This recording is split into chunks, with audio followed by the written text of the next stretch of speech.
Hello aspirants, कैसे हो सब? बढ़िया। आज अपन स्टार्ट करेंगे केमिस्ट्री के अंदर नया चैप्टर जिसका नाम है एस ब्लॉक अपन स्टार्ट करने वाले हैं। ठीक है, छोटा सा चैप्टर है यार, है ना, और 3 साढ़े 3 लेक्चर के अंदर खत्म कर देंगे इस चैप्टर को, है ना। बहुत इजी चैप्टर है। अगर आपने पीरियोडिक टेबल देखा है ना तो आपको ये चैप्टर बहुत मजा आएगा। इस चैप्टर के अंदर नहीं भी देखा तो भी कर देंगे एडजस्ट, है ना। बाकी अगर आपने, मैं उम्मीद करता हूँ आपने देखा होगा, पीरियोडिक जो टेबल है वो पूरा आपने पढ़ा होगा। ठीक है, पढ़ा है तो आपको इस चैप्टर के अंदर बहुत मजा आने वाला है, बिल्कुल समझ में आ जाएगा आपको। ठीक है, नहीं देखा है तो भी समझा ही देंगे। चलो जी, लेकिन आपको सीक्वेंस में देखने चाहिए, पहले पीरियोडिक टेबल, उसके बाद केमिकल बॉन्डिंग। केमिस्ट्री को सीक्वेंस में ही रखना है आपको। ठीक है, चलो एस ब्लॉक की बात कर लेते हैं। सबसे पहले एस ब्लॉक होता कौन सा है? अगर आपने पीरियोडिक टेबल देखा है तो आपको पता है एस ब्लॉक कौन सा होता है। देखो, जिसके अंदर फर्स्ट ग्रुप और सेकंड ग्रुप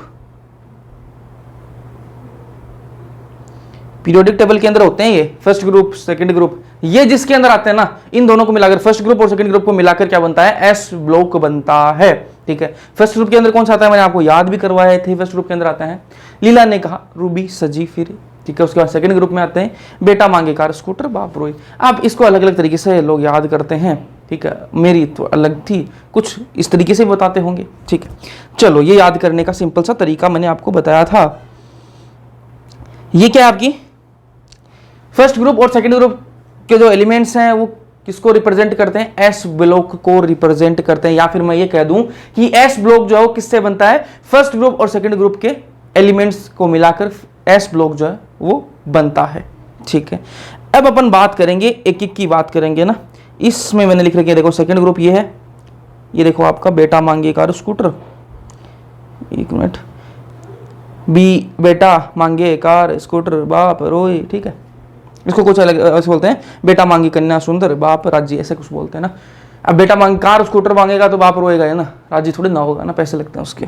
चलो, तो फर्स्ट ग्रुप क्या भाई? लीला ने कहा, रूबी सजी फिर, ऐसे इसके याद करने के तरीके हैं। चलो, अब मैंने कहा कि आपको एस ब्लॉक किसके अंदर आता है भाई? एस ब्लॉक के अंदर कौन कौन आता है? फर्स्ट ग्रुप ये वाले आते हैं और सेकंड ग्रुप ये वाले आते हैं। पहले अपन बात करेंगे किसकी? फर्स्ट ग्रुप की डिटेल में बात कर लेंगे। फर्स्ट ग्रुप के जितने भी एलिमेंट्स हैं सबको अपन डिटेल में पढ़ लेंगे, उनके बारे में पहले जनरल बातें करेंगे उनकी। ठीक है, उसके बाद में अपन इनकी रिएक्शंस देख लेंगे थोड़ी बहुत। ठीक है, उसके बाद में अपन चलेंगे सेकंड ग्रुप के अंदर, फिर सेकंड ग्रुप की भी वही थोड़ी जनरल बातें कर लेंगे, उसके बाद उनकी थोड़ी बहुत रिएक्शंस देख लेंगे। बस ये चैप्टर खत्म होगा, खत्म आपका। बहुत ही आसान चैप्टर है। पहला ग्रुप आप ढंग से पढ़ लोगे, सेकंड ग्रुप के अंदर कोई दिक्कत ही नहीं आएगी। सेम बस वही चीजें हैं, सारी उठा के अपन को रखनी है बस। ठीक है, सेम जैसा फर्स्ट ग्रुप है वैसा ही सेकंड ग्रुप आपको देखने के लिए मिलेगा, बस आपको थोड़ी थोड़ी चीजें चेंज करनी है। ठीक है, बाकी कॉन्सेप्ट वही लगेंगे सारे। तो फर्स्ट ग्रुप को ध्यान से देख लेना। चलो स्टार्ट करते हैं, है ना, चैप्टर को स्टार्ट करते हैं। उम्मीद करता हूं आपने सबने अपनी अपनी नोटबुक जो है वो खोल रखी होगी और उसमें आप नोट्स साथ साथ में ही बनाओगे। ठीक है, बाकी ये चैप्टर खत्म होने के बाद में मैं नोट्स भेज देता हूं। ठीक है, एक एक लेक्चर्स के नोट्स नहीं भेजूंगा क्योंकि फिर वो यार एक एक पेज घूमते रहते हैं इधर उधर, फिर पता नहीं लगेगा कौन सा आगे कौन सा पीछे है। तो एक साथ भेजूंगा मैं नोट्स। चैप्टर जैसे खत्म हो जाएगा नोट्स मिल जाएंगे। उससे पहले क्या करो, अपने खुद के हाथ से नोट्स बनाओ, आपको ज़्यादा मजा आएगा। ठीक है, आज जो ये वीडियो देख रहे हैं उनको मैं बोल दूं, आज एक वीडियो आएगा अल्टीमेट क्वेश्चन प्रैक्टिस, ठीक है, नाम से एक वीडियो आएगा, वो जरूर देखना। मतलब एक चैप्टर से आपको लगभग क्वेश्चन मिल जाएंगे, 1000 से 1500 क्वेश्चन एक चैप्टर से मिल जाएंगे आपको। कैसे मिलेंगे उसी की बात करेंगे उस वीडियो के अंदर, तो उसको ध्यान से देखना। बाकी नोट्स अच्छे से बनाओ। चलो करते हैं स्टार्ट। तो मैंने कहा कि फर्स्ट ग्रुप के अंदर कौन कौन से एलिमेंट आते हैं? Lithium, sodium, potassium, rubidium, caesium and francium. ठीक है, ये आते हैं। इनको याद करने का जो सिंपल सा तरीका है वो क्या है? लीला ने कहा, रूबी सजी फिरे। ठीक है, कोई दिक्कत नहीं। अब सबसे पहले जो टॉपिक आता है, इसमें जो हेडलाइन आती है वो क्या आती है भैया? आपकी एटॉमिक साइज। एटॉमिक साइज, ठीक है, फर्स्ट ग्रुप की एटॉमिक साइज बढ़ रहे हैं, ध्यान से सुनना बातों को। चलो पहले तो ये देखो, सामान्य इलेक्ट्रॉनिक विन्यास क्या होता है? सबकी सामान्य इलेक्ट्रॉनिक विन्यास, इलेक्ट्रॉनिक विन्यास जानते हो? Electronic configuration. ठीक है, 1s2 2s2 वही। तो मैं ये बोल रहा हूं कि सबकी क्या है? ns1 आएगी। n कुछ भी हो सकता है। ठीक है, n यहां पर जो पीरियड का नंबर है वो चेंज होता रहेगा, लेकिन ns1, n यहां पर वेरिएबल है, बाकी s1 सबकी s1 भरी जाएगी। लास्ट में जो लास्ट इलेक्ट्रॉन है ना, लास्ट जो इलेक्ट्रॉन है इनका वो किस में भरा जाएगा? s में भरा जाएगा, और लास्ट में सबके एक एक का मिलेगा आपको। ठीक है, तो इसका क्या ns1 है, इनकी सबकी इलेक्ट्रॉनिक विन्यास जो है वो क्या है? ns1। ठीक है। सामान्य जो इलेक्ट्रॉनिक विन्यास है वो क्या है इनकी, NS1। मैं ये बोल रहा हूं इनके जो लास्ट इलेक्ट्रॉन है ना वो किस में भरे जाएंगे, S में भरे जाएंगे, क्योंकि S ब्लॉक का एलिमेंट है, S में भराया जाएगा और एक ही एलिमेंट होगा, एक ही इलेक्ट्रॉन होगा। करके दिखाता हूं एक बार, एक मिनट देखो ध्यान से। कलर थोड़ा चेंज कर लूं, रेड दिख जाएगा, ग्रीन कर लेते हैं। चलो मैं ये बोल रहा हूं लिथियम के कितने होते हैं, हाइड्रोजन, हीलियम, लिथियम, 3 होते हैं।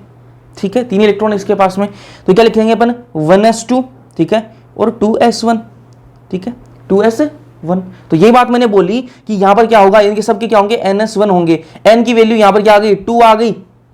ठीक है, सोडियम के केस में अलग आ जाएगी, पोटेशियम के केस में अलग आ जाएगी। ठीक है, और सबके जो लास्ट में ना S1 ही भरा जाएगा, सबके अंदर S1 ही भरा जाएगा। तभी तो क्या है, फर्स्ट ग्रुप का एलिमेंट है ना, तभी तो क्या है, फर्स्ट ग्रुप का एलिमेंट है। फर्स्ट ग्रुप का मतलब क्या है कि लास्ट में जो एक इलेक्ट्रॉन है ना, लास्ट में क्या है इनके अंदर, इनके पास क्या है, वैलेंस इलेक्ट्रॉन कितना है, एक ही है जी। समझ में आ गई बात। चलो, तो सबसे पहले अपन को पता लग गया कि सामान्य इनका इलेक्ट्रॉनिक विन्यास वो कितना है, NS1 है। यही बात करूं मैं सेकंड ग्रुप की तो कितना हो जाएगा, NS2 हो जाएगा। कितना हो जाएगा, NS2 हो जाएगा। फर्स्ट ग्रुप का NS1 हो जाएगा, सेकंड ग्रुप का NS2 हो जाएगा। यहां तक तो कोई दिक्कत नहीं होनी चाहिए। ठीक है, अब बात करेंगे, ये अपने पीरियड में फर्स्ट ग्रुप के एलिमेंट्स साइज में सबसे बड़े होते हैं। ठीक है, अपने पीरियड के अंदर जो फर्स्ट ग्रुप वाले एलिमेंट है वो साइज के अंदर बड़े होते हैं सबसे ज्यादा। कैसे भैया, समझ में नहीं आई बात, अभी समझा देते हैं। आपकी जो पीरियोडिक टेबल है वो कुछ इस प्रकार की दिखती है, एक मिनट, वो कुछ इस प्रकार की दिखती है। ठीक है, और मैंने आपको क्या दिखाया था, यहां पर ये मिटा देते हैं भैया, गलत हो जाएगी वरना सिस्टम। हाँ, मैंने आपको बताया था पीरियोडिक टेबल के अंदर कि आप लेफ्ट से राइट की तरफ जब जाते हो, इधर से इधर की तरफ, लेफ्ट से राइट की तरफ जब आप जाओगे तब क्या होगी, एटॉमिक साइज जो है ना वो क्या होती है, कम होती है। मतलब कि सबसे ज्यादा यहां पर जो होगा ना, इस साइड में, लेफ्ट साइड में जो होगा उसकी एटॉमिक साइज सबसे ज्यादा होगी, क्योंकि अपन लेफ्ट से राइट की तरफ जाएंगे। जैसे ही मैं इधर जाता जाऊंगा तो एटॉमिक साइज तो कम होती जाएगी। एटॉमिक साइज क्या है, कम होती जाएगी। जैसे ही मैं लेफ्ट से राइट की तरफ जाने की कोशिश करूंगा तो एटॉमिक साइज जो है वो कम होती जाएगी, मतलब एटम जो वो छोटे होते जाएंगे। समझ में ये बात, मतलब क्या होगा कि जो लेफ्ट साइड में होगा ना, इस साइड में जो होगा ना, इस साइड में जो होगा वो सबसे बड़ा होगा साइज में। समझ में आई बात, आप बस बताऊं, बता देते हैं, कोई दिक्कत नहीं है। ये आपकी क्या पीरियोडिक टेबल है, रफ बनाइए जी, रफ बनाइए अपन ने, है ना। ये आपकी पीरियोडिक टेबल है। मैं आपको पीरियोडिक टेबल के अंदर भी बता चुका हूं, जो फर्स्ट चैप्टर में किया था उसके अंदर भी मैं आपको बता चुका हूं कि जब अपन लेफ्ट से राइट की तरफ जाते हैं पीरियोडिक टेबल के अंदर, मतलब इधर से जब अपन इधर जाते हैं ना, इधर जाते हैं तो क्या होती है, साइज जो है ना वो क्या होती है, कम होने लग जाती है। साइज जो वो कम होती है। ठीक है, मतलब क्या हुआ कि लेफ्ट साइड में जो होंगे उनकी साइज सबसे ज्यादा होगी और जो राइट साइड में होंगे उनकी साइज सबसे कम होगी। बात समझ में आ रही है। और इधर ये जो है ना, इसको क्या बोलते हैं, एक पीरियड, ये दूसरा पीरियड, ये तीसरा पीरियड। समझ में आई बात। ठीक है, तो ये आपको समझ में आ गई। मतलब ये क्या हुआ कि इस पीरियड है ना, ये जो पीरियड है, ठीक है, सेकंड पीरियड जो है, इसके अंदर सबसे बड़ी साइज किसकी होगी, तो आप बोलोगे भैया जो इस साइड में है ना उसकी साइज सबसे बड़ी होगी। देखो ये पूरा क्या एक पीरियड है। ठीक है, अब मैं पूछ रहा हूं इस पूरे पीरियड के अंदर सबसे बड़ी साइज किसकी होगी, तो आप बोलोगे भैया जो लेफ्ट साइड में है ना उसकी सबसे बड़ी साइज होगी, क्योंकि जैसे अपन लेफ्ट की से राइट की तरफ जाते जाएंगे तो एटॉमिक साइज कम होती जाएगी। मतलब क्या हुआ, लेफ्ट साइड में जो है उसकी साइज सबसे बड़ी है। ठीक है,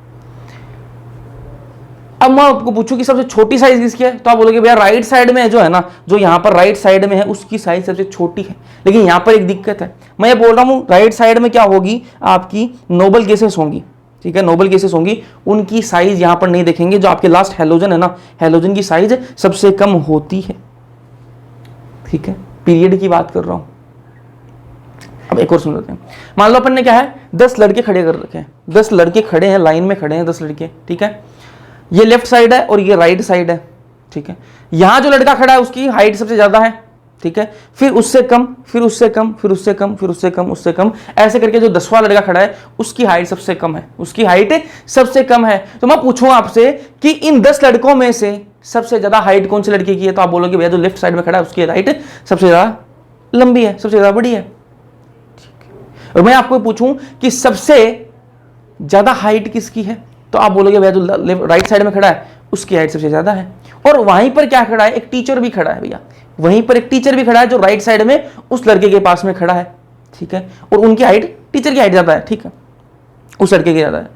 तो आप, मैं बोल रहा कि उन 10 लड़कों को गिनना है, टीचर को नहीं गिनना है, टीचर लड़का नहीं है ना, 10 स्टूडेंट्स जो है उनको ही गिनना है, लड़का तो लड़का ही, बॉय तो है, मेल था ही, ठीक है। जो 10 खड़े हैं लड़के, जो स्टूडेंट खड़े हैं, उनको ही आपको देखना है, जो उस साइड में टीचर खड़ा है ना उसको नहीं देखना। अब आप लोग भाई टीचर का क्या रोल है, तो मैं बोल रहा हूँ टीचर क्या है, नोबल गेस है, टीचर क्या है, नोबल गेस है, नोबल गेस को नहीं छेड़ना आपको ना, नोबल गेस को नहीं देखना है, उसकी साइज नहीं देखनी है ना, समझ में यही बात। आपको किसको देखना है, सिर्फ जो नॉर्मल एलिमेंट्स हैं उनको देखना है। नॉर्मल एलिमेंट कौन है, स्टूडेंट। 10 स्टूडेंट मैंने खड़े कर रखे हैं, उन स्टूडेंट को आप देखो, जो लेफ्ट साइड में खड़ा है उसकी हाइट सबसे ज्यादा, उसके बाद में मैंने छोटी हाइट, उसके बाद में और छोटी हाइट, उसके बाद में और छोटी और छोटी और छोटी, जो राइट साइड में सबसे ज्यादा जो लड़का खड़ा है ना उसकी हाइट सबसे छोटी है। तो आपका आंसर क्या आना चाहिए कि भैया जो लेफ्ट साइड में खड़ा है ना उसकी हाइट सबसे बड़ी है, और जो राइट साइड में जो स्टूडेंट खड़ा है ना, स्टूडेंट खड़ा है उसकी हाइट सबसे कम है, जो टीचर खड़ा है वो नोबल गेस है, उसको अपन नहीं देखेंगे। वैसा ही केस यहां पर है जी, यहां पर जो लेफ्ट साइड में जो एलिमेंट्स हैं उनकी साइज जो है ना, एटॉमिक साइज जो है वो सबसे बड़ी होती है, और जो राइट साइड में होते हैं उनकी छोटी होती है। क्यों, क्योंकि अपन लेफ्ट से राइट की तरफ जाते हैं तो एटॉमिक साइज घटती रहती है। ये बात समझ में आ गई। अब लेफ्ट साइड में है कौन, बोले लड़का है, कौन लड़का है, तो यहां पर कौन है, आपके फर्स्ट ग्रुप वाले एलिमेंट्स हैं। राइट लेफ्ट साइड में कौन है जी, फर्स्ट ग्रुप वाले, फर्स्ट ग्रुप वाले ना लेफ्ट साइड में, इसमें कौन है, फर्स्ट ग्रुप वाले, ठीक है, लिख दें, लीला ने कहा रूबी, ठीक है, ये कौन है, फर्स्ट ग्रुप वाले, कौन से साइड में, right left side, left side में, लेफ्ट साइड में। तो इनकी साइज सबसे ज्यादा होती है। ये जो लिथियम है इसकी साइज अपने पीरियड में सबसे ज्यादा होगी, ठीक है, फिर सोडियम में इसकी साइज अपने पीरियड में सबसे ज्यादा होगी, फिर पोटेशियम है इसकी साइज अपने पीरियड में ज्यादा होगी, रुबिडियम जो है इसकी साइज अपने पीरियड में सबसे ज्यादा होगी, ठीक है, और सीजियम जो है इसकी साइज अपने पीरियड में सबसे ज्यादा होगी। ये लाइन समझ में आई या नहीं आई यार, जल्दी बताओ, जल्दी से चैट में बताओ कि ये लाइन समझ में आई या नहीं आई, कि मैं ये बोल रहा हूं कि जो लेफ्ट साइड में जो एलिमेंट्स हैं उनकी साइज सबसे ज्यादा होती है, क्योंकि जैसे अपन लेफ्ट से राइट की तरफ जाने लगते हैं पीरियोडिक टेबल के अंदर, तो क्या होती है, साइज जो है, एटॉमिक साइज जो है वो कम होने लगती है। इसका मतलब लेफ्ट साइड वालों की साइज जो सबसे ज्यादा होती है। अब लेफ्ट साइड में है कौन, लेफ्ट साइड में आपके एस ब्लॉक के एलिमेंट्स हैं, एस ब्लॉक में भी कौन से, फर्स्ट ग्रुप के एलिमेंट्स हैं। बात समझ में आ गई, चलो। तो पहली लाइन यही है कि अपने पीरियड में फर्स्ट ग्रुप के एलिमेंट्स साइज में सबसे बड़े होते हैं, कि अपने पीरियड में फर्स्ट ग्रुप के एलिमेंट्स जो हैं वो साइज में सबसे बड़े होते हैं। मान लो लिथियम जो है वो अपने पीरियड में सबसे बड़ा होगा, सोडियम जो है वो अपने पीरियड में सबसे बड़ा होगा। बात समझ में आ गई, चलो। ग्रुप में ऊपर से नीचे आने पर साइज बढ़ती है। अब पीरियड की बात तो अपन ने कर ली भाई, पीरियड की बात तो अपन ने कर ली कि भाई पीरियड में अपन क्या करेंगे, लेफ्ट से राइट की तरफ जाएंगे तो क्या होती है, एटॉमिक साइज कम होती है। मतलब क्या हुआ कि ये जो फर्स्ट ग्रुप के एलिमेंट्स हैं ये अपने पीरियड के अंदर सबसे बड़े होते हैं।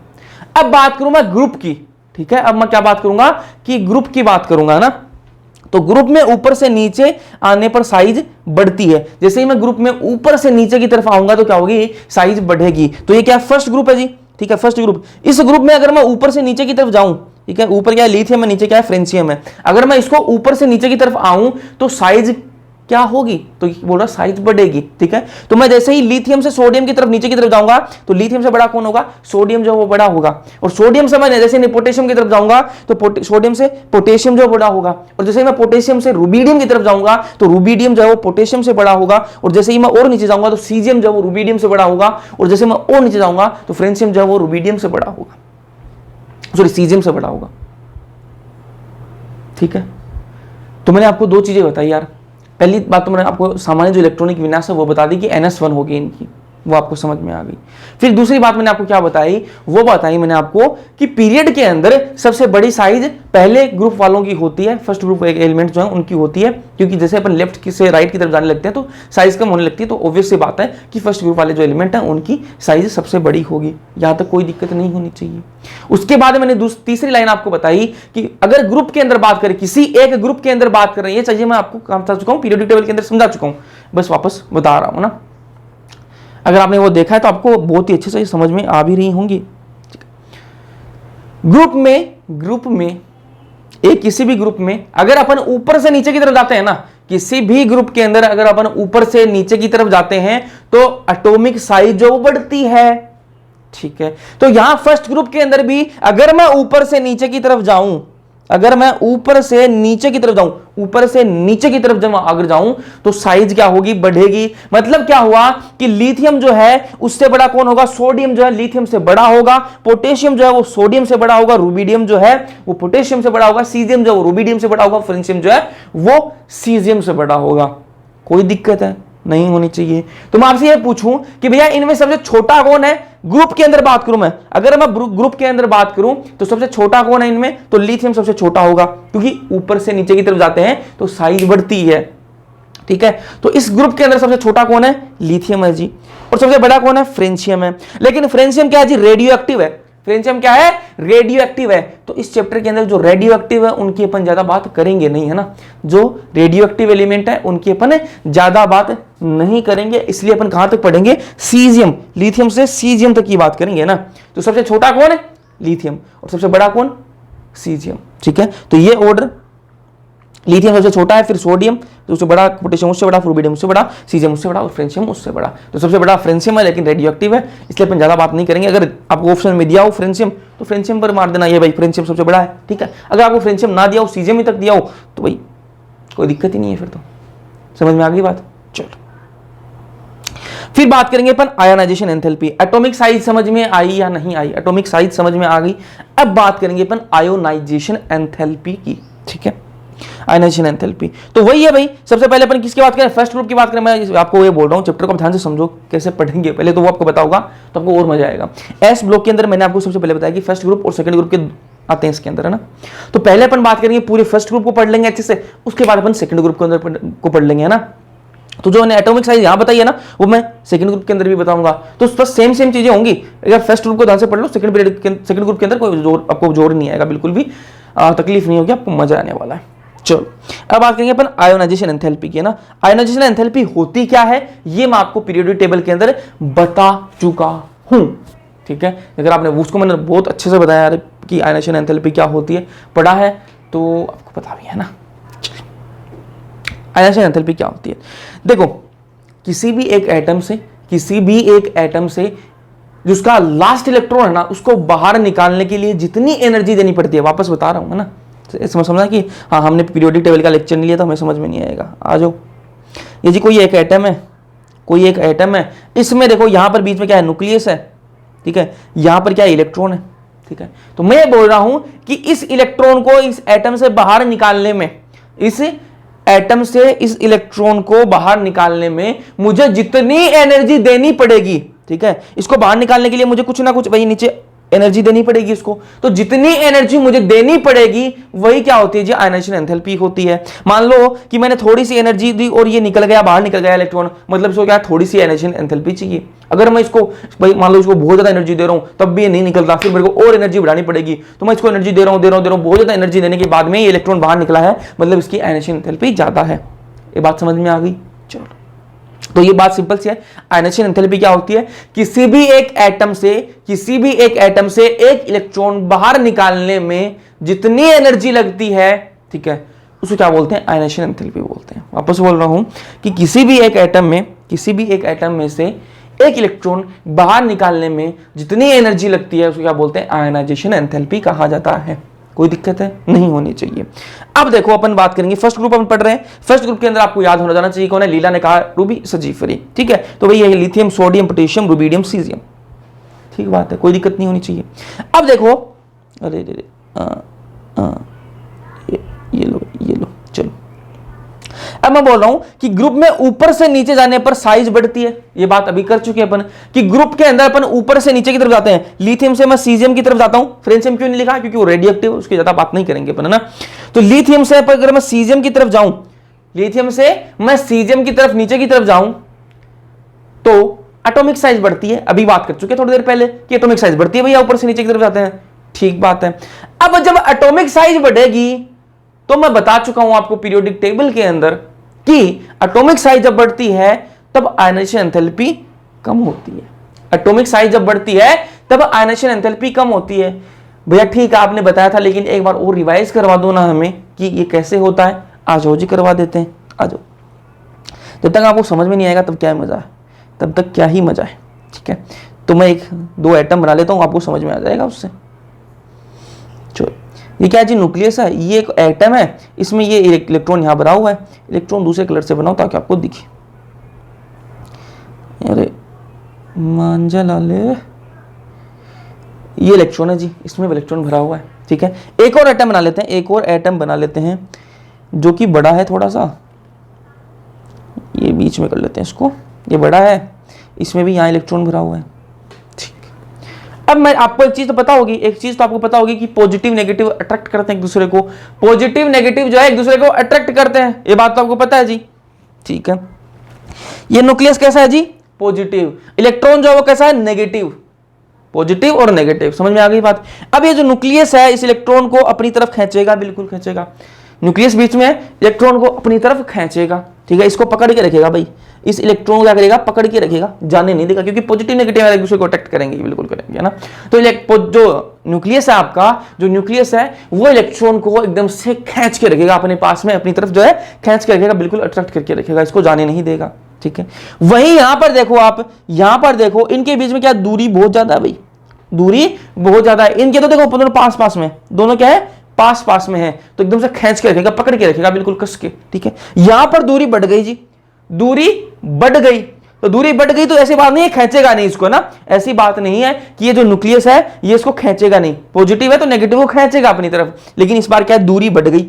अब जब दूरी बढ़ गई तो इतनी एकदम से कस के नहीं खींच पाएगा, कस के पकड़ नहीं पाएगा इसको ना, ये तो एकदम से पास पास है तो कस के पकड़ लेगा इसकी एकदम से। ठीक है, छोड़ेगा ही नहीं बिल्कुल।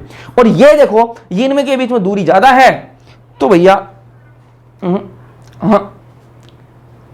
खींचेगा तो सही, लेकिन कस के नहीं खींच पाएगा। क्यों नहीं खींच पाएगा भैया, क्योंकि दूरी बढ़ गई, दूरी बढ़ गई इसलिए नहीं खींच पाएगा। ठीक है, चलो इतना समझ में आ गया आपको। ठीक है, नॉर्मल भाषा में समझा दिया आपको कि भाई पास पास है तो एकदम खींच के रखेगा, और दूरी बढ़ गई तो यार नहीं खींच पाएगा, सीधी सी बात है, वही चुंबक वाला हिसाब है। ठीक है, चुंबक को आप लोहे की तरफ लेके जाओ, पास पास आएंगे तो चिपक जाएंगे आपस में, और थोड़ी दूर लेके जाओगे तो अट्रैक्ट तो करता है, वो अट्रैक्ट तो करता है। ठीक है, उसको खींचने की कोशिश तो करता है, लेकिन वो पूरी तरह चिपक नहीं पाती। ठीक है, खींच नहीं पाती, वही केस यहां पर है जी। तो मैं क्या बोल रहा हूं कि अगर ग्रुप में ऊपर से नीचे जाने पर साइज बढ़ती है, ठीक है, ग्रुप में ऊपर से नीचे जाने पर साइज बढ़ती है, ये बात अपन कर चुके हैं भाई। लिथियम से मैं सीजियम की तरफ जाऊंगा तो साइज क्या होगी, बढ़ेगी।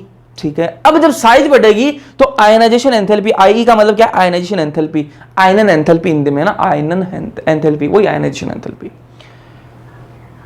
आयनाइजेशन एंथैल्पी जो वो क्या होगी, घटती है, कम होगी। क्यों होगी भैया कम, तो ये मैं बोल रहा हूं, ये मान लो लिथियम है, लिथियम है, लिथियम की साइज सबसे छोटी होती है, आपको पता है ग्रुप के अंदर ऊपर है तो ऊपर से नीचे की तरफ जाएंगे तो क्या साइज छोटी होती है, तो लिथियम की साइज सबसे छोटी है।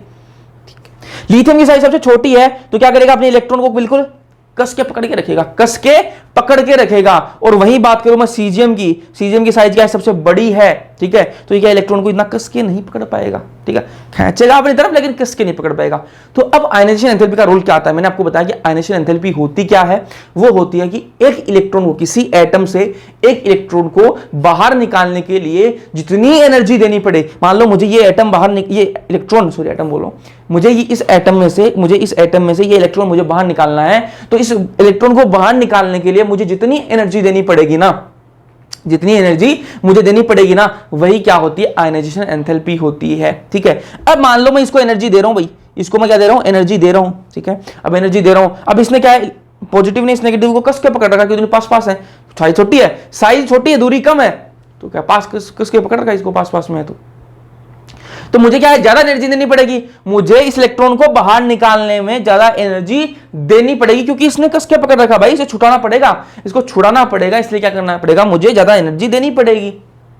वहीं मैं बात करूं इसकी, ठीक है, इनके बीच में भाई इसने पकड़ तो रखा है, ठीक है, अट्रैक्ट तो कर रहा है, लेकिन कस के नहीं पकड़ रखा यार, है ना, तो मुझे इस इलेक्ट्रॉन को बाहर निकालने में कम एनर्जी देनी पड़ेगी, है ना। ये जो बड़े साइज वाला है ना, इसको, इसमें से इलेक्ट्रॉन अगर मुझे बाहर निकालना है, इसमें से अगर मुझे इलेक्ट्रॉन बाहर निकालना है तो मुझे एनर्जी कम देनी पड़ेगी। क्यों कम देनी पड़ेगी, क्योंकि इनके बीच में दूरी ज्यादा है, ये इतना इसको कस के नहीं पकड़ रखा है इसने, इसलिए मैं यहां से क्या कर लूंगा, इस इलेक्ट्रॉन को आसानी से निकाल लूंगा। तो इसकी क्या, इसकी आयनाइजेशन एंथैल्पी जो है कम होगी, इसकी आयनाइजेशन एंथैल्पी जो है वो ज्यादा होगी। मतलब क्या होगा कि जिसकी साइज छोटी है, जिसकी साइज छोटी, कंक्लूजन बता देता हूं, समझ में आ गया होगा आपको। अब कंक्लूजन सुनो कि जिसकी साइज छोटी है उसकी आयनाइजेशन एंथैल्पी ज्यादा होगी। क्यों ज्यादा होगी? क्योंकि इलेक्ट्रॉन और जो न्यूक्लियस है वो पास पास रहेंगे, कस के पकड़ के रखेगा तो उसको इतनी आसानी से निकलने नहीं देगा, बाहर इलेक्ट्रॉन को इतनी आसानी से नहीं निकलने देगा। वहीं बात करें जिसकी साइज अगर बढ़ेगी तो क्या होगी? उसकी आयनाइजेशन एंथैल्पी कम होगी, क्योंकि साइज बढ़ जाएगी तो इलेक्ट्रॉन और न्यूक्लियस के बीच दूरी बन जाएगी, दूरियां बन जाएगी तो फिर क्या है,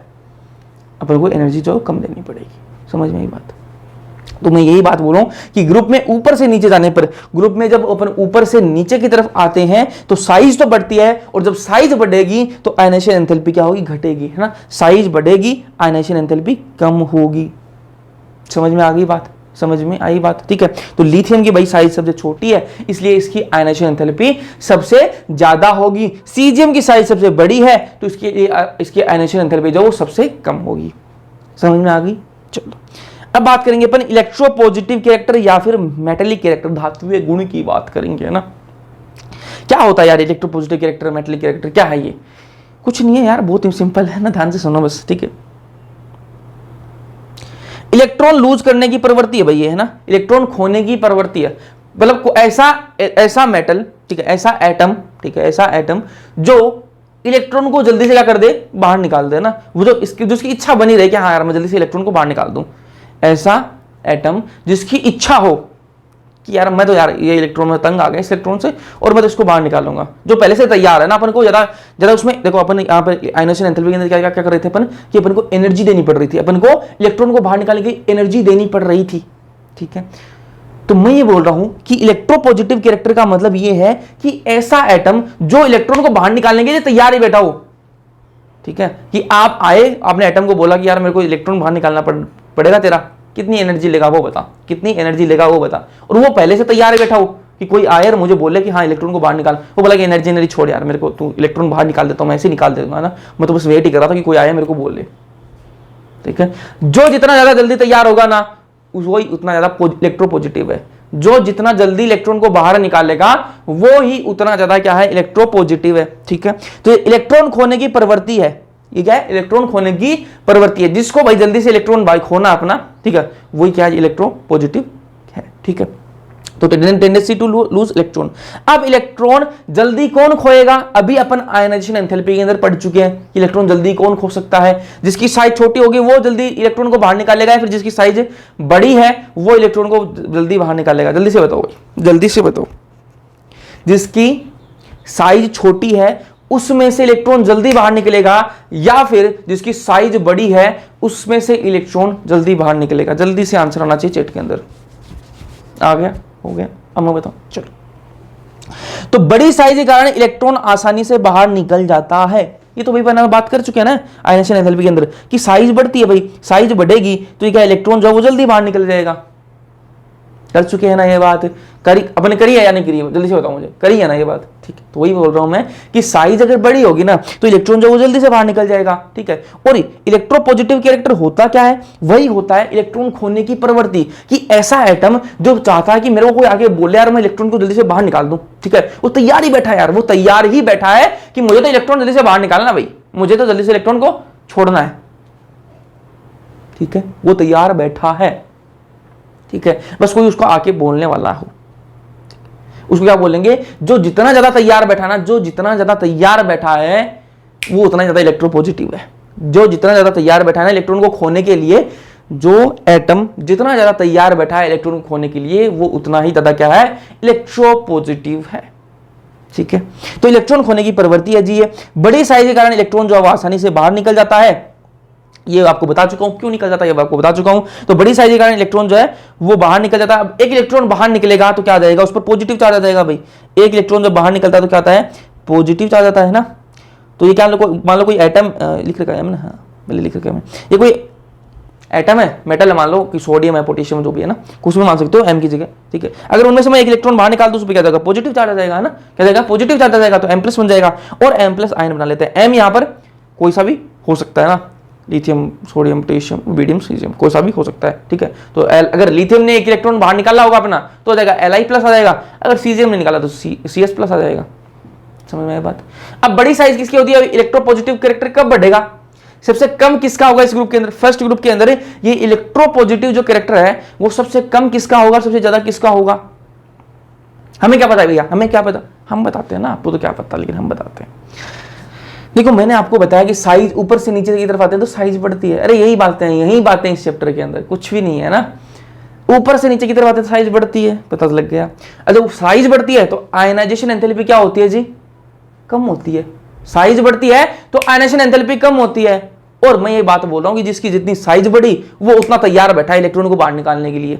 जिसकी साइज जितनी बड़ी होती है ना वो इलेक्ट्रॉन को बाहर निकालने के लिए उतना तैयार बैठा है। साइज बड़ी किसकी है, सीजीएम की साइज सबसे बड़ी है जी, सीजीएम की साइज सबसे बड़ी है, सीएस की साइज सबसे बड़ी है।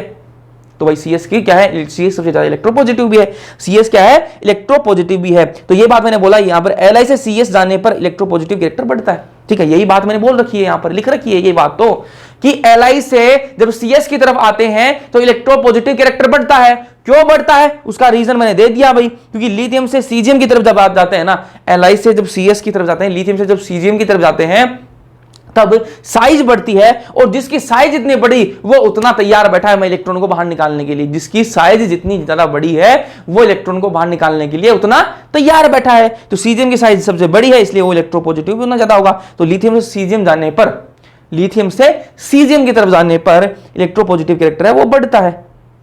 ठीक है, अब देखो साइज जितनी ज्यादा बड़ी, वही बातें लिख रखी है जो अपन ने अभी तक पढ़ी है ना, जो अपन ने अभी तक इस चैप्टर के अंदर पढ़ी है वही बातें लिख रखी हैं कि साइज जिसकी जितनी ज्यादा बड़ी उसकी आयनाइजेशन एंथैल्पी उतनी कम।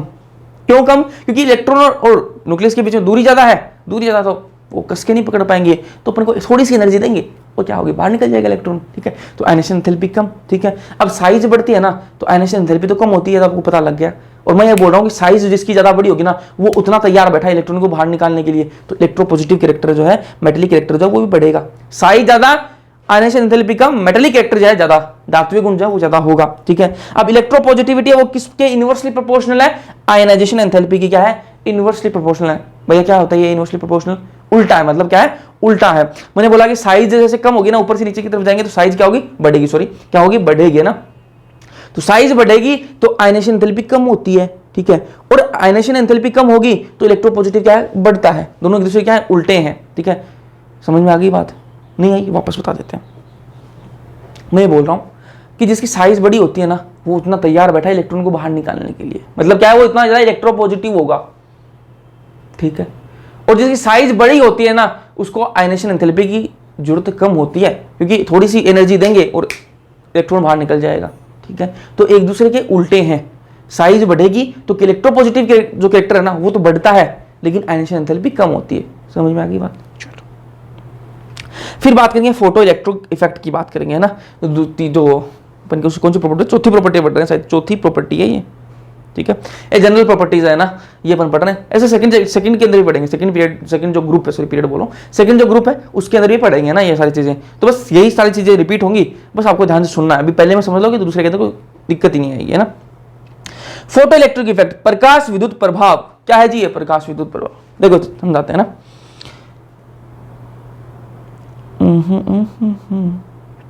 ये क्या जी, मेटल है, ये क्या है, मेटल है, कोई भी है ना, मेटल है, धातु है ना। अब मैंने क्या किया यहां पर, क्या मैंने इस पर क्या डाली, लाइट डाली, इस पर मैंने क्या डाली, लाइट डाली, क्या प्रकाश डाला मैंने इस पर। ठीक है, थोड़ा सा इसको तेजी से बढ़ा लेते हैं ना। ठीक है, इस पर मैंने क्या डाला, प्रकाश डाला। ठीक है, अब क्या होगा, ये मेटल जो है ना, ये मेटल जो है इस लाइट को क्या करेगा, एब्जॉर्ब करेगा भाई, अवशोषित करेगा। ठीक है, ये जो मेटल है, ये जो धातु है, इस लाइट को, धातु पर मैंने क्या डाली है, लाइट डाली है। ठीक है, प्रकाश डाला है। अब ये क्या करेगा, इसको अवशोषित करेगा, एब्जॉर्ब करेगा। और एब्जॉर्ब करके क्या करेगा, इसमें से क्या है, जैसे ही एब्जॉर्ब करेगा इसमें से इलेक्ट्रॉन जो है वो बाहर निकल जाएगा। ठीक है, लाइट मैंने, मेटल पर लाइट मैंने डाली, ठीक है, प्रकाश मैंने डाला, और ये जो मेटल है इसको एब्जॉर्ब करेगा लाइट को, और लाइट को एब्जॉर्ब करके क्या करेगा, इलेक्ट्रॉन को बाहर निकाल देगा, इलेक्ट्रॉन को बाहर निकाल देगा। यही क्या होता है, यही होता है आपका प्रकाश विद्युत प्रभाव। मेटल पर अपन ने क्या डाली, प्रकाश डाला, प्रकाश को उसने, मेटल ने क्या किया, धातु ने क्या किया, अवशोषित किया, और क्या किया, अपना इलेक्ट्रॉन जो है वो बाहर निकाल दिया। यही क्या होता है, फोटो इलेक्ट्रिक इफेक्ट बोलते हैं इसको, प्रकाश विद्युत प्रभाव बोलते हैं। ठीक है, तो धातु प्रकाश को अवशोषित करता है, ये मैंने आपको बता दी कि भाई धातु है, उसने प्रकाश को क्या किया, अवशोषित किया, करता है, और इलेक्ट्रॉन उत्तेजित होकर, एक्साइट होकर, ठीक है, बाहर निकल जाते हैं। लाइट आई, प्रकाश आया, इस पर क्या, इस पर मैंने डाला मेटल पर, इसने इसको एब्जॉर्ब किया, लाइट को क्या कर लिया, एब्जॉर्ब कर लिया। एब्जॉर्ब जैसे किया तो इसके जो इलेक्ट्रॉन है वो क्या होंगे, एक्साइटेड होंगे, मतलब उत्तेजित होंगे ना। जैसे ही उत्तेजित होंगे तो इलेक्ट्रॉन जो है वो मेटल से बाहर निकलने लग जाएंगे, इस मेटल से क्या निकल जाएंगे, बाहर निकलने लग जाएंगे। यही क्या होता है आपका प्रकाश विद्युत प्रभाव होता है। तो Li प्रकाश विद्युत प्रभाव जो है वो शो नहीं करती है ना। लिथियम जो है ना वो प्रकाश विद्युत प्रभाव नहीं दिखाता है, ठीक है। क्यों नहीं दिखाता है भाई, वही बात है, साइज छोटी है भाई, वही बात है, साइज छोटी है। न्यूक्लियस जो है वो बढ़िया पकड़ के रखता है, कस के रखता है इलेक्ट्रॉन्स को, कस के रखेगा तो उसको छोड़ देगा नहीं इतनी जल्दी से कि आप लाइट डाल दोगे वो छोड़ देगा ना ना। इसलिए लिथियम जो है वो प्रकाश विद्युत प्रभाव है, फोटो इलेक्ट्रिक इफेक्ट जो है वो नहीं दिखाता है, ठीक है। तो भैया सबसे ज्यादा कौन दिखाएगा, तो वही भाई जिसकी साइज सबसे बड़ी होगी, उसमें से इलेक्ट्रॉन निकालना उतना आसान है, ठीक है। तो जैसे अपन लाइट डालेंगे उसमें से तो वो क्या होंगे, उत्तेजित हो जाएंगे, उत्तेजित होकर क्या करेंगे, बाहर निकल जाएंगे, क्योंकि साइज बड़ी है, न्यूक्लियस और इलेक्ट्रॉन के बीच में दूरी ज्यादा है तो कस के नहीं पकड़ पाएगा। तो सबसे ज्यादा किसकी भाई, सीजियम की, ठीक है, उससे कम रुबिडियम, उससे कम पोटेशियम और उससे कम, सबसे कम किसकी होगी, सोडियम की। और लिथियम तो दिखाता ही नहीं क्योंकि उसकी ग्रुप के अंदर साइज सबसे छोटी है, ग्रुप के अंदर लिथियम तो सबसे छोटा है ना, तो वो नहीं दिखाता ये फोटो इलेक्ट्रिक इफेक्ट। समझ आएगी, फोटो इलेक्ट्रिक इफेक्ट होता क्या है, प्रकाश विद्युत प्रभाव जब होता क्या है, मैंने क्या किया, एक धातु लिया, धातु पर मैंने क्या किया, प्रकाश डाला, उस धातु ने क्या किया, अवशोषित किया उस प्रकाश को, ठीक है। प्रकाश को अवशोषित करने पर क्या हुआ, उसके जो इलेक्ट्रॉन्स हैं उस धातु के वो क्या हुए, उत्तेजित हुए और बाहर निकल गए, ठीक है। अब मैंने आपको बोला कि लिथियम जो है वो इस इफेक्ट को नहीं दिखाता, फोटो इलेक्ट्रिक इफेक्ट जो उसको शो नहीं करता। क्यों नहीं करता शो, इसलिए नहीं करता क्योंकि उसकी साइज छोटी है, उसमें से इलेक्ट्रॉन निकालना बहुत मुश्किल है। तो आप लाइट डालोगे वो इलेक्ट्रॉन बाहर नहीं निकलेंगे इतनी आसानी से, ठीक है। जिसकी साइज सबसे बड़ी होगी वो फोटो इलेक्ट्रिक इफेक्ट उतना मजेदार दिखाएगा, ठीक है। चलो अब बात करेंगे सॉफ्टनेस की, ठीक है, कौन कितना सॉफ्ट होता है उसकी बात करेंगे। तो CS is softest metal in S block. S block के अंदर सबसे ज्यादा सॉफ्टेस्ट मेटल कौन है भाई, सीजियम। सीजियम जो है ना वो सबसे ज्यादा सॉफ्ट मेटल है, आपके एस ब्लॉक के अंदर सबसे ज्यादा सॉफ्ट मेटल कौन सा है, सीजियम है। बात समझ में आई, ठीक है। लिथियम, सोडियम, पोटेशियम और रुबिडियम, सीजियम, ये आपके एस ब्लॉक के एलिमेंट है, ठीक है। इनमें सबसे ज्यादा सॉफ्ट कौन सा है भाई, एस ब्लॉक में कौन सा है, सीजियम जो है सबसे ज्यादा सॉफ्ट मेटल है, ठीक है। अब इसको देखो ध्यान से देख लेना, मैं बोल रहा हूं मेल्टिंग और बॉइलिंग पॉइंट जो है वो ऊपर से नीचे की ग्रुप के अंदर, टॉप टू बॉटम का मतलब ऊपर से नीचे की तरफ जब जाते हैं अपन, तो मेल्टिंग और जो बॉइलिंग पॉइंट है ना, मेल्टिंग और जो बॉइलिंग पॉइंट है वो क्या होते हैं, कम होने लग जाते हैं। क्या होते हैं, कम होने लग जाते हैं। मतलब लिथियम का जो मेल्टिंग और बॉइलिंग पॉइंट है वो सबसे ज्यादा होता है और सीजियम का जो मेल्टिंग और बॉइलिंग पॉइंट है वो सबसे कम होता है, ठीक है। अब यही देख लो यहाँ पर ये रिलेशन लिख रखा है कि मतलब एटॉमिक साइज, जिसकी एटॉमिक साइज और जो स्ट्रेंथ और मेटेलिक बॉन्ड है ना, एटॉमिक साइज और मेटेलिक बॉन्ड जो बने हैं इनके बीच जो बॉन्ड बनेंगे उसकी स्ट्रेंथ, ठीक है, वो कितने मजबूत बॉन्ड बनेंगे ना, वो क्या है, एक दूसरे के इनवर्सली प्रोपोर्शनल है। मतलब क्या हुआ कि भैया जिसकी एटॉमिक साइज जितनी छोटी होगी ना, एटॉमिक साइज बढ़ेगी तो जो बॉन्ड की जो स्ट्रेंथ है, जो मजबूती है वो कम होगी। मैं बोल रहा हूं कि एटॉमिक साइज जब बढ़ेगी ना, एटम की जब साइज बढ़ेगी ना, तो उसकी जो बॉन्ड की स्ट्रेंथ है ना, जो बॉन्ड बनाएगा वो किसी के साथ में जो बॉन्ड बनाएगा तो वो क्या होगी, उसकी स्ट्रेंथ जो है ना वो कम होगी। मतलब क्या हुआ कि एटॉमिक साइज बढ़ी तो स्ट्रेंथ कम हो जाएगी बॉन्ड की। सबसे एटॉमिक साइज सबसे ज्यादा किसकी होती है, तो बोला सीजियम की होती है भैया। अब सीजियम की एटॉमिक साइज सबसे बड़ी है, मतलब क्या है, उसकी बॉन्ड स्ट्रेंथ है ना, बॉन्ड की जो मजबूती है, ठीक है, वो सबसे कम होती है। मतलब और लिथियम की साइज सबसे छोटी है, तो लिथियम की जो बॉन्ड स्ट्रेंथ है ना, बॉन्ड की जो मजबूती है वो सबसे ज्यादा होती है, ठीक है। अब जिसकी बॉन्ड की मजबूती जितनी ज्यादा, उसका मेल्टिंग और बॉइलिंग पॉइंट उतना ही ज्यादा। क्योंकि भाई देखो मेल्टिंग और बॉइलिंग पॉइंट का क्या मतलब है कि बॉन्ड टूटेंगे उसके अंदर, ठीक है। अब किसी भी चीज को मेल्ट करोगे या फिर बॉइल करोगे, पिघलाओगे या फिर उसको उबालोगे, तो उसके अंदर क्या है भाई, उनके बीच के जो बॉन्ड है वो टूटेंगे, ठीक है। अगर उनके बीच में ये मान लो कोई दो एटम जुड़े हुए हैं आपस में, अगर ये आपस में जुड़े हुए हैं बढ़िया तरीके से, तो ये कभी अगर तोड़ोगे नहीं आप इनको तो ये मेल्ट नहीं होंगे, पिघलेंगे नहीं, है ना। ये पिघलेगा तभी जब ये दोनों एटम जो आपस में अलग होंगे, ये दोनों आपस में जब अलग होंगे तभी ये पिघलेंगे। तो इनके अगर इन दोनों के बीच में अगर बढ़िया बॉन्डिंग है तो इसको आप पिघलाने के लिए आपको क्या करना पड़ेगा, बढ़िया आपको टेम्परेचर देना पड़ेगा, इनका मेल्टिंग पॉइंट जो वो हाई हो जाएगा। और अगर इन दोनों एटम के बीच में अगर बॉन्ड जाओ थोड़ा कमजोर टाइप का है तो थोड़ा सा आप हीट दोगे, थोड़ी सी आप गर्मी दोगे और ये क्या हो जाएंगे, मेल्ट और बॉइल होने लग जाएंगे, ठीक है। तो मैंने क्या बोला कि जिसकी रिलेशन ध्यान में रखो, ये एटॉमिक साइज जब बढ़ती है ना, एटॉमिक साइज जब बढ़ती है, साइज बड़ी होने लग जाती है तो बॉन्ड जो है वो कम होने लग जाता है, ठीक है। उसकी स्ट्रेंथ जो है ना कम होने लग जाएगी, बॉन्ड की जो मजबूती है वो कम होने लग जाएगी। अब बॉन्ड की मजबूती कम हो गई तो क्या है, मेल्टिंग और बॉइलिंग पॉइंट जो है वो कम होगा, थोड़ी सी एनर्जी दो, मेल्ट हो जाएगा, बॉइल हो जाएगा, ठीक है।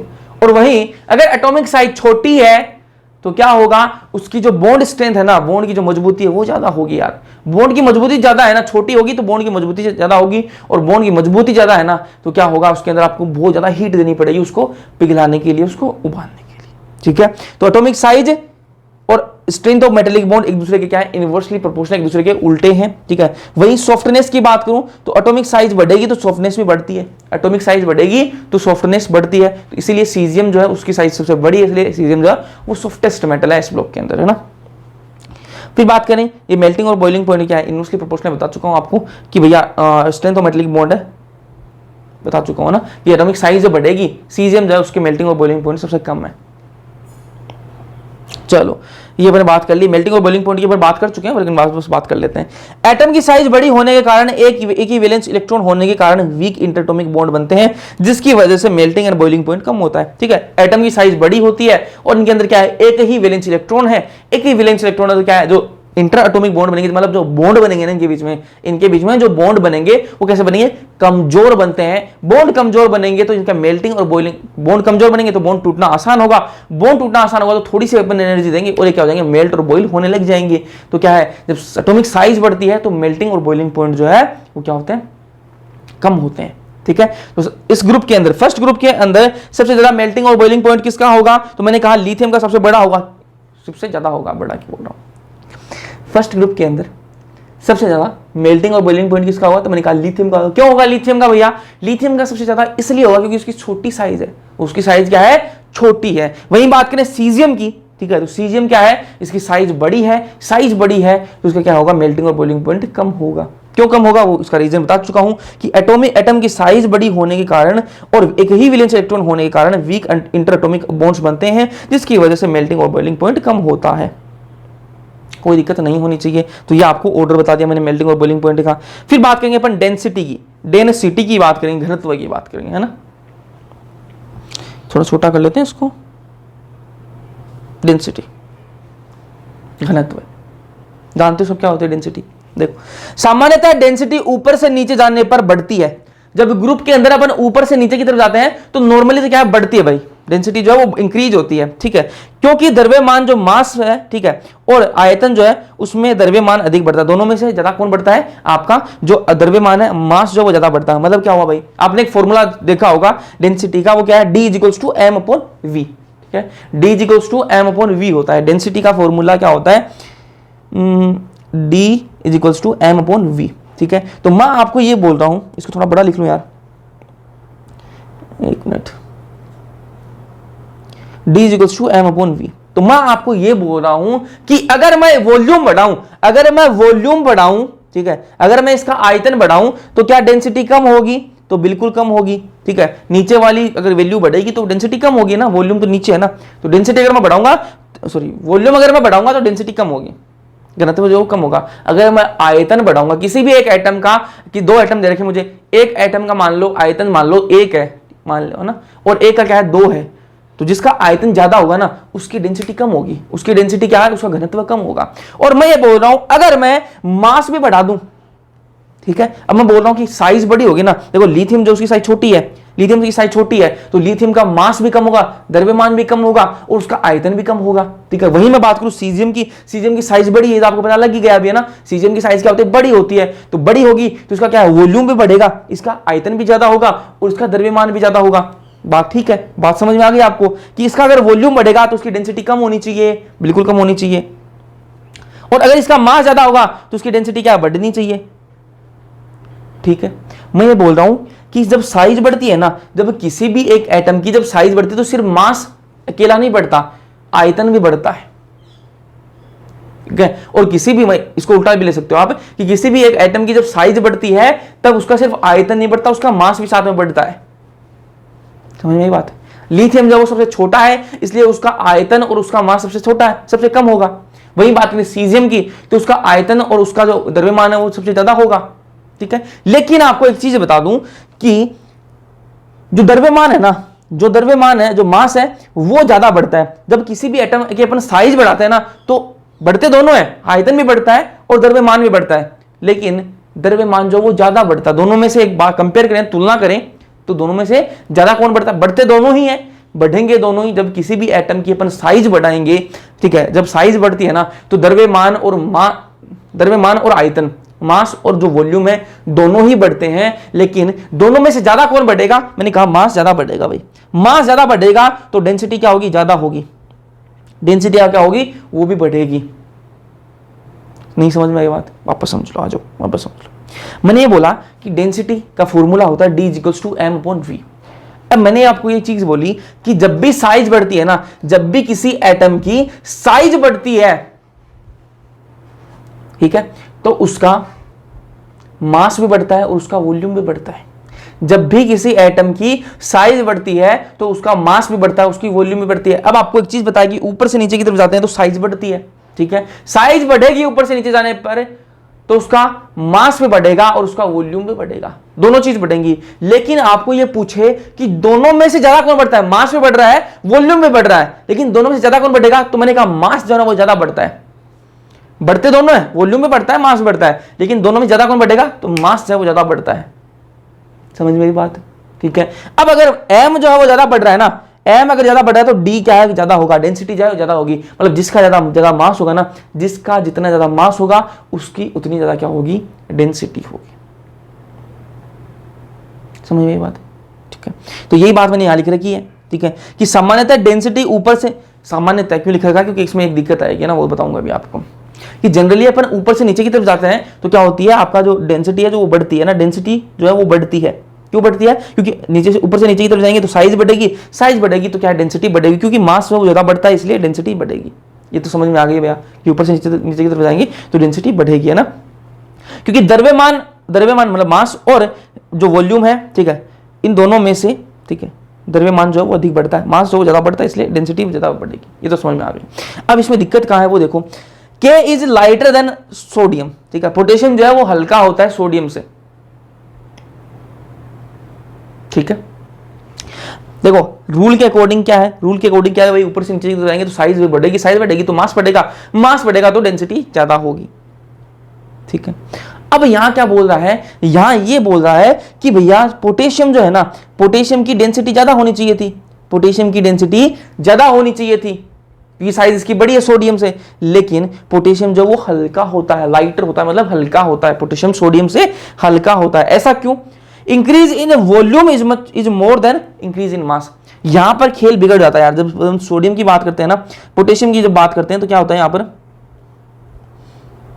जब अपन पोटेशियम की बात करते हैं, तो यहां पर D = m/v में क्या होता है? जो सोडियम है,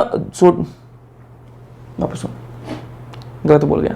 पोटेशियम की जब बात करते हैं तो डेंसिटी का फॉर्मूला आपको पता है, D = m/v होता है, ठीक है। तो यहां पर मास और वॉल्यूम दोनों ही बढ़ते हैं, ये तो आपको पता है। लेकिन देखो जनरली क्या बढ़ता है? मास ज्यादा बढ़ता है, लेकिन इसके केस में क्या होता है? वॉल्यूम जो है ना वो ज्यादा बढ़ती है। अब वॉल्यूम जितनी ज्यादा बढ़ेगी उतना क्या होगा? D जो है वो कम होगा, डेंसिटी क्या होगी? कम होगी। इसका इसलिए पोटेशियम जो है उसको होना क्या चाहिए था? ज्यादा भारी होना चाहिए था। किसके कंपेयर में? सोडियम के मुकाबले में। लेकिन वो हल्का होता है सोडियम से, पोटेशियम जो है वो हल्का होता है। देखो जनरली अपन रूल के अकॉर्डिंग बात करें तो इसको भारी होना चाहिए था सोडियम से, पोटेशियम को भारी होना चाहिए क्योंकि इसके बड़ा है तो उसको भारी होना चाहिए था। लेकिन ये हल्का होता है क्योंकि जब अपन पोटेशियम की बात करते हैं तो इसमें द्रव्यमान उतना नहीं बढ़ता जितना आयतन बढ़ जाता है। जब आयतन बढ़ेगा तो घनत्व जो वो कम हो जाता है, ठीक है। तो ये आपको याद रखने हैं। अब इनकी बात करें तो लिथियम सोडियम पोटेशियम ये क्या है? पानी से हल्के होते हैं, ठीक है, पानी से हल्के होते हैं। तो पानी में जैसे जाएंगे पानी से बाहर आने लग जाएंगे ना, और इनके सोडियम के अंदर आग भी लगती है, ठीक है। चलो इसकी दवा अपन आगे करेंगे। इसलिए इनको क्या करते हैं? केरोसिन ऑयल के अंदर डाल के रखते हैं इनको, ठीक है, और इनको वैक्स जो होती है उसके अंदर इनको रखा जाता है, ठीक है। तो ये आपको ये लाइन आपको ध्यान में रखना है। फिर अपन बात करेंगे किसकी? ऑक्सीडेशन स्टेट की बात करेंगे। किसकी बात करेंगे? ऑक्सीडेशन स्टेट की बात करेंगे, ठीक है। अब ऑक्सीडेशन स्टेट जो है ये दे शो +1 ऑक्सीडेशन स्टेट, ये +1 ऑक्सीडेशन स्टेट जो है वो शो करते हैं, ठीक है। As they have only 1 electron in its valence shell. इनकी वैलेंस शेल के अंदर सिर्फ एक इलेक्ट्रॉन है, ये आपको पता है भाई। जो ग्रुप 1 के हैं उनके अंदर सब के अंदर क्या है? एक ही वैलेंस इलेक्ट्रॉन होता है, चाहे वो लिथियम की बात हो, चाहे वो सोडियम की बात हो, चाहे वो पोटेशियम, चाहे वो बीडियम, चाहे वो सीजियम, चाहे वो फ्रेंजियम, किसी की बात करें इनमें फर्स्ट ग्रुप वालों के अंदर इनके पास में एक ही वैलेंस इलेक्ट्रॉन होता है। अब एक वैलेंस इलेक्ट्रॉन तो इनके क्या ऑक्सीडेशन स्टेट भी क्या होगा? +1 ऑक्सीडेशन स्टेट होगा, ठीक है। लिथियम जब वो एक इलेक्ट्रॉन, इनके पास वैलेंस इलेक्ट्रॉन एक ही है तो एक इलेक्ट्रॉन बाहर निकाल देगा तो क्या देगा? +1 आ जाएगा इस पर। Na+ है, +1 है, एक इलेक्ट्रॉन सोडियम के पास में भी एक ही वैलेंस इलेक्ट्रॉन है, वो बाहर निकालेगा तो Na+1 बन जाएगा। ऐसे पोटेशियम K+1, रुबीडियम के Rb+1, Cs+1, कोई दिक्कत नहीं होनी चाहिए। फिर लास्ट है, इस लेक्चर के लिए लास्ट है, ठीक है, फ्लेम टेस्ट। फ्लेम टेस्ट, ज्वाला परीक्षण, ठीक है, ज्वाला परीक्षण, ये इंग्लिश में आ गया यार, ठीक है, चलो कोई दिक्कत नहीं, समझा देते हैं, कोई दिक्कत नहीं आएगी। ज्वाला परीक्षण क्या है जी? ज्वाला परीक्षण कुछ भी नहीं है, बहुत आसान है। क्या करना है आपको, क्या करना आप करके भी देख सकते हो। पानी लो, उसमें घोल लो नमक, ठीक है, घर में नमक होता है, उस नमक को पानी में घोल लो, घोल लिया भैया, ठीक है। फिर यार वो स्प्रे आता है ना, स्प्रे, ठीक है, स्प्रे ले लो या फिर थोड़े थोड़े छींटे मार लेना ना। चलो एक काम करो, एक मोमबत्ती जला लो या फिर आग जला लो ना। आग जलानी है आपको ना, थोड़ी सी आग जला लेना, ऐसा नहीं पूरी आग ही लगा दी है ना, थोड़ी सी आग जला लेना, मोमबत्ती, ठीक है, दीपक कुछ भी ले लेना। फिर आपको करना क्या है, जिस पानी में आपने नमक घोला है ना, ठीक है, उसकी थोड़ी थोड़ी बूंदे गिरनी है आपको। एकदम से आप बूंदे डाल दोगे, पूरा पानी आप उस पर गिरा दोगे तो फिर तो वो आग बुझ जाएगी, ठीक है। तो आपको करना क्या है, थोड़ी थोड़ी इसमें बूंदे डालनी है ना, हल्की हल्की बूंदे, ठीक है। अब दिखाओ, आपको दिखाता हूँ, एक मिनट। ये आपने क्या रखी है भाई, एक कैंडल है आपके पास, मोमबत्ती मान लो,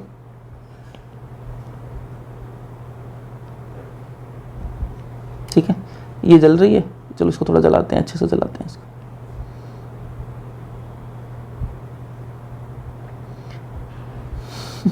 ये मोमबत्ती जल रही है ना। आपने क्या किया, एक, ठीक है, एक वो स्प्रे आता है ना, स्प्रे वाला सिस्टम है ना, ठीक है, इसमें आपने बताया NaCl, ठीक है, प्लस वाटर, ठीक है। ये आग जल रही है, जैसे ही आप इस स्प्रे से इस पानी को इस पर डालोगे ना, इस पानी को, ठीक है, तो क्या होगा आपको यहाँ पर कलर कैसा दिखेगा, कलर आपको दिखेगा गोल्डन येलो। यहाँ पर आपको जो ये जो फ्लेम जल रही थी ना, ये जो आग जल रही थी, कैसी हो जाएगी, गोल्डन येलो कलर की हो जाएगी। कैसी हो जाएगी, गोल्डन येलो, ठीक है। ऐसा क्यों हुआ यार, क्यों हुआ? आपने पानी डाला है, पानी और नमक डाला है उस आग में, और जैसे आपने उस पर स्प्रे किया तो आग जो है उसका रंग चेंज हो जाता है। कैसा हो जाता है, गोल्डन येलो हो जाता है। अब वो क्यों होता है, उसी की बात कर लेते हैं।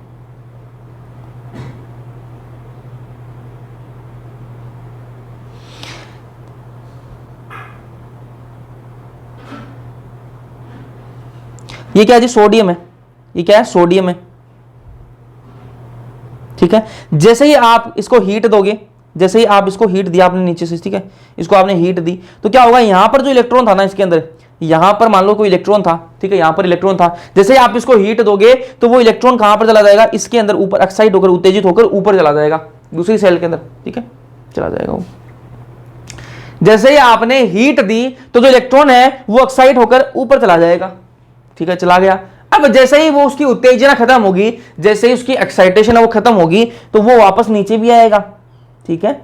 जब वो वापस नीचे आएगा ना, ठीक है, क्योंकि इसको एनर्जी मिली है, ठीक है, एनर्जी मिली है, ये एनर्जी मिली तो ऊपर चला गया। अब जैसे ही वापस आएगा तो जो एनर्जी जो उसकी बाहर निकलेगी, जब वो एनर्जी बाहर निकलती है ना, तब कलर निकलता है, तब क्या है, एक कलर निकलता है। वही यहां पर हुआ, NaCl था, अपन ने क्या है, सोडियम इस पर डाला, सोडियम जो है जैसे इस पर गया तो उसको क्या, आग मिली जी, आग मिली तो सोडियम के इलेक्ट्रॉन जो है वो उत्तेजित होकर वो ऊपर गए। जैसे ही वो ऊपर गए तो उन्होंने क्या, एनर्जी जो अपने लिए उन्होंने, जब वो वापस नीचे आएंगे ना, जैसे ही वो वापस नीचे आएंगे तो उनमें से क्या निकलेगा, कलर निकलेगा। वो क्या दिखाएंगे, कलर दिखाएंगे। वही यहां पर हुआ है, सोडियम जो है इस आग पर डाला अपन ने, जैसे ही इस आग पर डाला तो क्या हुआ, वो उसके इलेक्ट्रॉन जो उत्तेजित होकर ऊपर गए, जैसे ही वो वापस नीचे आए तो इन्होंने क्या है, ये गोल्डन येलो कलर अपना दिखाया। तो ये हर एटम का अलग अलग होता है, सोडियम का गोल्डन येलो है, उनकी भी बात कर लेंगे। कॉन्सेप्ट समझ में आया आपको, कि अपन कोई भी एटम लेंगे, उसके नीचे अपन आग लगाएंगे, ठीक है। आग कैसे लगाते हैं वो आपको मनी कैंडल वाला बता दिया, ऐसा कर सकते हैं ना अपन,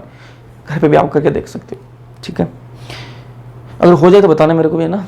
हाँ, नीचे अपने आग लगाई, ठीक है, सोडियम मान लो सोडियम अपने पास में, अपने NaCl का एग्जाम्पल लिया तो NaCl में सोडियम तो होता ही है ना, Na।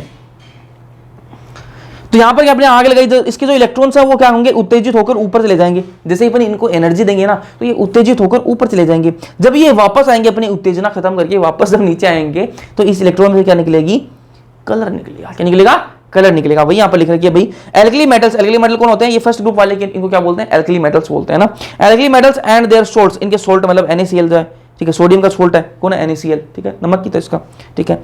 And they salt give characteristic colour, ये जो सोल्ट है क्या देते हैं, कैरेक्टरिस्टिक कलर देते हैं to Bunsen flame, Bunsen flame ये जो फ्लेम होगी इसको बोल देंगे, ठीक है।